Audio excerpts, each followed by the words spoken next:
آپ کو معلوم ہی ہوگا کہ سینٹ، قومی اسمبلی اور سندھ اسمبلی سے یہ عظیم قرارداد متفقہ طور پر منظور ہو چکی ہے کہ دستاویزات اور نصابی کتب میں حضرت محمد صلی اللہ علیہ وآلہ واصحابہ وسلم کے نام نامی اور اس میں گرامی کے ساتھ خاتم النبیین صلی اللہ علیہ وآلہ واصحابہ وسلم لکھنا لازم ہوگا۔ 2020 میں سابق اسپیکر قومی اسمبلی اسد کیسر کے زیر صدارت ہونے والے ایک اجلاس میں سابق وزیر مملکت برائے پارلیمانی امور علی محمد خان نے اس قرارداد کا مسودہ پیش کیا تھا، جسے تمام ممبران کے اتفاق رائے سے منظور کر لیا گیا تھا۔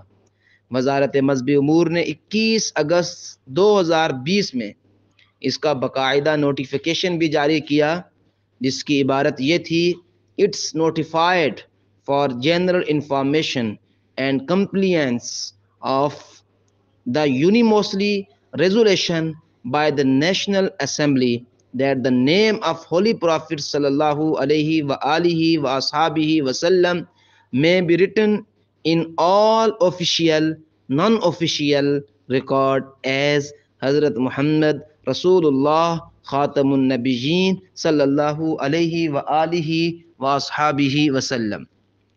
اب اس قرارداد پر عمل درآمد کرنا ہر اسلام پسند پاکستانی باشندے کے لیے ضروری ہے۔ اس قرارداد کا متن ہمارے ایک اجماعی عقیدے ختم نبوت کی عظمت و اہمیت کو واضح کرتا ہے۔ ضرورت اس بات کی ہے کہ اہل علم و ادب، ارباب دانش و فن اور مقتدر علمی اور سماجی حلقے عوام و خواص میں اس اہم مسئلے کا شعور اجاگر کرے، تاکہ ہر ایک کی زبان پر حضور خاتم النبیین صلی اللہ علیہ وآلہ واصحابہ وسلم کی ختم نبوت کا تذکرہ رہے۔ اس طرح سے زندہ قوموں اور آنے والی نسلوں کا ایمان بھی محفوظ رہے گا، اور وہ ختم نبوت کی پہرہ دار اور جانثار بھی ثابت ہوں گی۔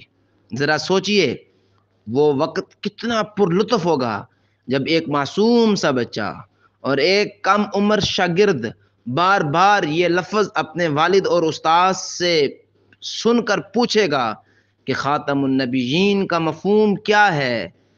ابا جان، استاد محترم، خاتم النبیین کا معنی کیا ہے؟ مفہوم کیا ہے؟ خاتم النبیین کس کو کہتے ہیں؟